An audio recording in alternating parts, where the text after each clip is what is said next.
Sí se escucha un rodamiento con desgaste excesivo.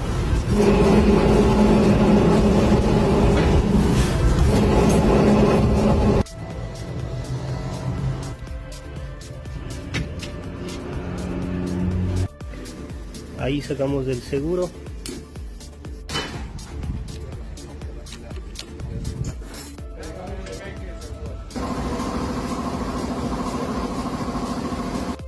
Ahí tenemos instalado todo y ya no tenemos el ronquido que escuchamos al principio.